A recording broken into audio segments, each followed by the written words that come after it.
It is I, the mayor of the airwaves, another beautiful day in paradise. How you doing, ladies and gentlemen? And we're talking with Susan Friel Wiliams, I believe is her name. Actually, it's Friel, F-R-I-L-L, or it's pronounced Friel. Yeah.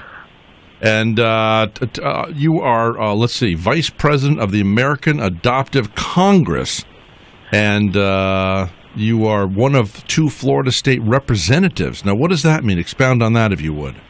Okay, the American Adoption Congress is an organization that was formed in 1979 that addresses adoption, reunion, and educating the public to adoption issues, advocating for legislation to make it easier to access our own records and our own original birth certificates, and empowering people within the community to go out and become advocates. And we are a national 501(c)(3) nonprofit, and you can visit our page at americanadoptioncongress.org. And we are having a great conference coming up in 2018 on April 18th through 21st in Albuquerque, New Mexico. And we try to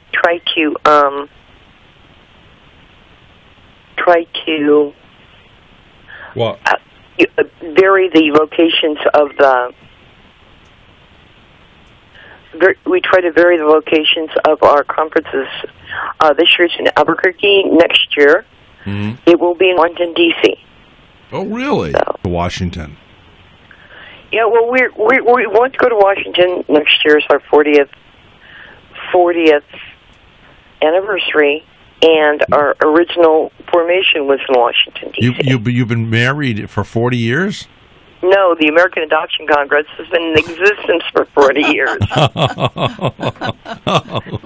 See, I always have this picture of romance. When I go to Washington, it's like hold hands and walk around and see all the sights, you know.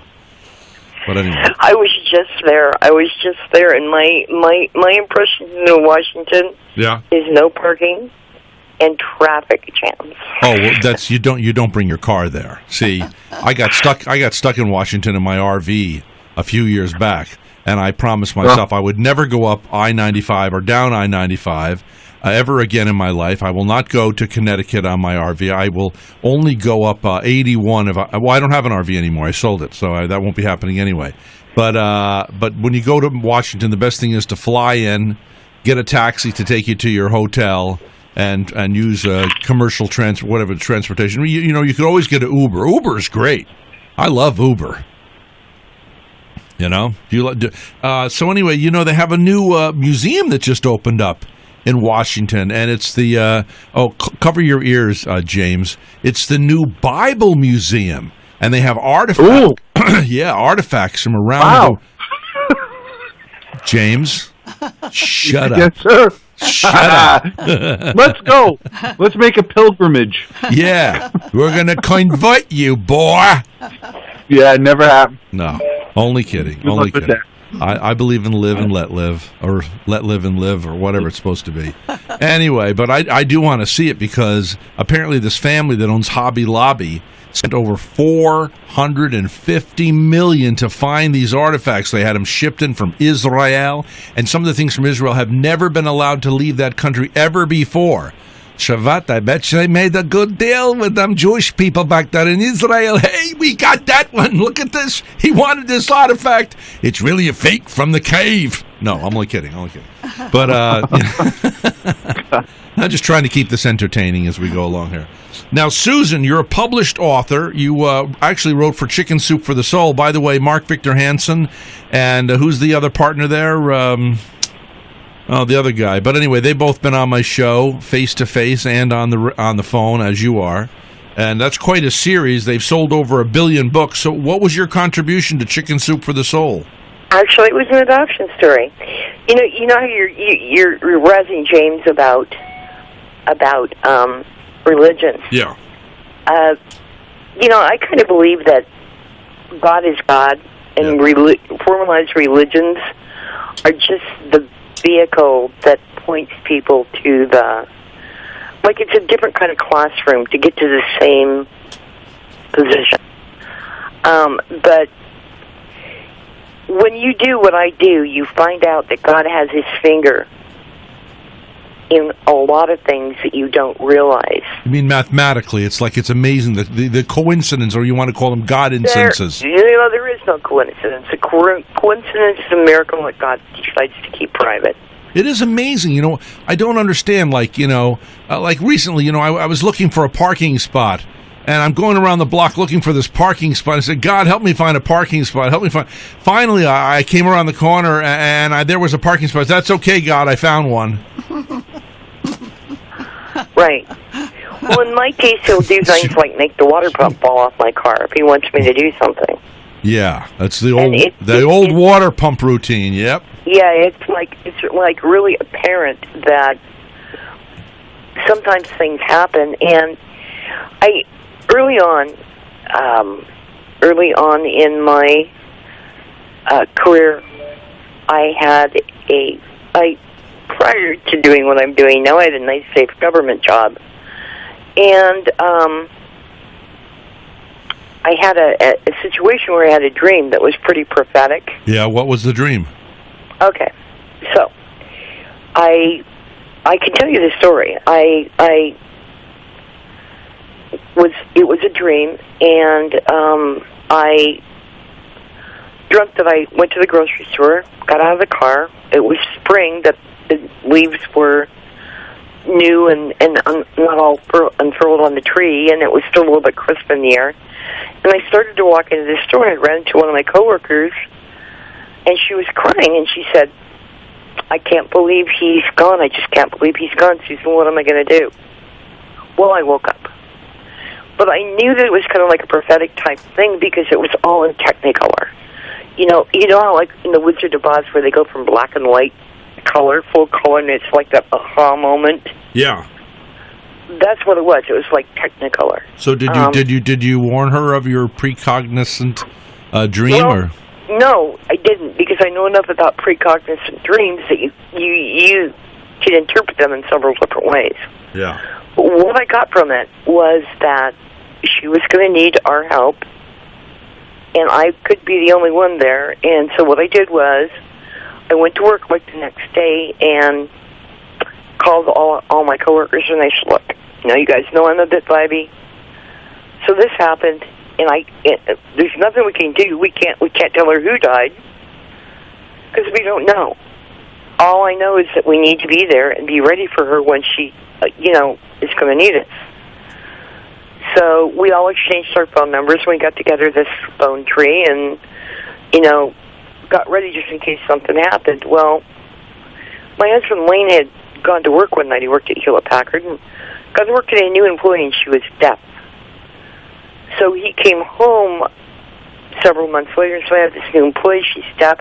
Do you know anybody that has a sign book so I can, work with sign to help her learn her job? And I went, yeah. The only person I know that might have one is Vicki from work. So it was early on a Saturday morning, about 7 months later. But I knew Vicki got up early, so I called her and I said, and when she picked up the phone, she was crying. I said, Vicki, are you okay? She goes, oh my God, Susan, I can't believe he's gone. I just can't believe he's gone. And I said, Vicki, stop. Explain to me what happened. Well, it turned out that Vicki was a birth mother. And I didn't know this. It turned out that Vicki was a birth mother. She had placed a child for adoption in a family open adoption. And he had been hit hit head-on by a car and killed. Uh-huh. And she said, Susan, I don't know what to do. She said, with our medical expenses, I have no way to get back there for his funeral. I don't know what I'm going to do. I said, what about credit cards? Nothing. And I go, look, Vicki, you just stay there, and we'll take care of it. Well, I picked up the phone, called the people on the phone tree. Within an hour and a half, we had a fully paid-for airline ticket and spending money for her to go to the funeral. I called her and said, look, get packed, We took her to the airport. We put her on the plane, and she came back. Went to the funeral, and we knew that we were there to help her. So when she came back, she said, "Why did you call me that morning? How is it that you call me that morning?" And I said, "Well, look, it's kind of no other reason other than Wayne works at Hewlett Packard. He has a new employee. She's deaf, and he needs a sign book." And she goes, "Susan?" And I go, "What?" She goes, "My daughter Deanne just went to work at Hewlett Packard." And Deanne was my husband's new employee, her daughter. It's a small world. Well, these odd things happen. I saw 911 48 hours before it happens, and I have a witness because there was somebody in the same bedroom as me, and she's a witness. I woke up on Martha's Vineyard in a house I rented in Oak Bluffs, and I saw the attack, and I thought it was atomic, and I tell you why, because I was running from all that soot.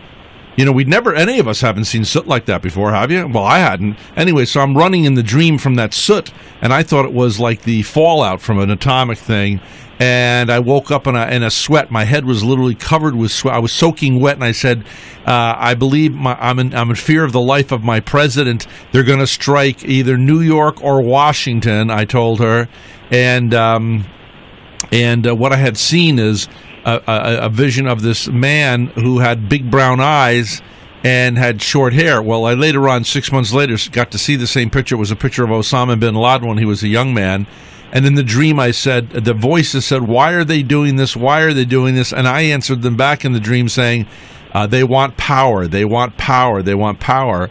And then I woke up, and the person said, "Just go back to sleep. It's just a dream." I said, "No, it's not." Well, obviously, we knew that. Now, I lost my only brother on that date, and that brother happens to be James's dad. And, I don't know why I was given this dream, because I wasn't able to save anybody's life. And another thing is, and I can show, my mom had it. I don't know where it is because my mom has passed, but I also took the auto train from Florida up to Martha's Vineyard that year. I just had a bad gut feeling about riding in a plane. For about 9 months, I would not fly anywhere. So I had my little black Mercedes with a gray interior, and I took it up on the auto train, got off in Washington, and I picked up a postcard of the Capitol. And I wrote to my mom, I said, "I hope some nut," now what would possess me? I said, "I hope some nut doesn't do the unthinkable." And she had the postcard, which was post-dated before 911. Now, where does this stuff come from? It's very eerie. I don't know. I really, truly believe that we get messages that we're supposed to have. Whether we can do anything with them or not is another story. Well, the only thing that this dream gives me is I lost my only brother. And it gives me hope that there's a power greater than me. There's something going on I don't know about, and it's the weirdest thing. We have a very, very, very, very close family because my father was killed when I was a boy, the day before my 5th birthday in a car accident. So we were all very close. So the only thing, this sounds very selfish, but the whole world was grieving 911, and I get the phone call. My brother had drowned off his sailboat that day in Beaufort, South Carolina. After indulging in alcohol because he was so upset about the attack, and he was in and out of AA meetings and, whatever. But anyway, he drank, and alcohol was involved in his drowning. But anyway, I guess he probably fell off his dinghy because they found the dinghy upside down attached to his boat. But, the fact that he went through, that he died, and the whole country was grieving, it did make my grieving a little easier. Can you imagine, first of all, the heartbreak of 911, and then to have this dagger that rips your whole chest open because we were extremely close. I don't know if I could have handled it at any other time, I guess. But anyway, so that was my gift for that whole thing going down, I guess. It sounds weird, but... Right. Anyway, I think things happen for a reason. Now, do you have any more of those stories? You call them God grinners? Do you have one more before we say goodbye today? Well, a couple of things I would like to talk about is, one, everybody is invited to the American Adoption Congress website. We have a conference coming up. They can go look for it. All right. And back to the bill that's been introduced in Florida, there is a group on Facebook called FAIR, FAIR, Florida Adoption Initiative for Reform. That is a group of people who have gotten together with the 26 national organizations to oppose this bill. And they can go there to do so, and that's FAIR on Facebook. Another God grinner. I have kind of an eerie one. I had a woman reach out to me and ask me for help. Her mother had gone into the hospital for a heart attack, and she had literally died on the table, and they brought her back to life. And the mother said, I died, and I went up to heaven, and they told me I had to come back, that my daughter needed me. And she said, I know you girls are taken care of, but I want you to know that you have a sister who was given up for adoption. Can you find her for me? Well, this girl called me, and, she was affiliated with a church that I, knew of, and she goes, I don't know why I'm reaching out to you, but somebody told me I should. And I said, okay, so tell me what you know. And I went up and found her sister, who was not particularly happy about being bound. In fact, she threatened me. But I said, look, you can yell at me all you want, but please, it's imperative that you talk to your family. There's a message that you need to hear. And she said, okay. And so she called him, and I didn't hear anything, and I didn't hear anything. And then I got a thank you card with a little plastic box included in the envelope. And in the box was a little angel pen. And it was from the woman who had reached out for my help. And she said, I just wanted you to know that my dad wanted me to reach out and tell you to thank you. My mom passed away, but she was able to talk to her daughter and tell her that she loved her and that she never wanted to give her up. And now I'm talking to my sister, so even though my mom passed away, they were able to connect, so thank you. So it was just, why she chose me of all the people in the U.S., I will never know. How I was so easily able to find your sister, I will never know. It should have taken a year. But just everything came together. Well, I tell you what, it's simply amazing. Yeah. Listen, okay, we're about out of time. Again, we've been talking today with Susan Friel Wiliams. She's a licensed investigator. And watch out, because if you've sent me any nasty emails or anything, I'm putting her right on the case to get you. Only kidding. But online reunion, reunionregistry.org. What's your personal website again? SearchQuestAmerica.com. Say that again, SearchQuestAmerica.com. Right. Maybe James can put it in his sidebar or something. That's what he'll do, yeah. All right, thank you, James, and thank you for coming on our broadcast today. All right?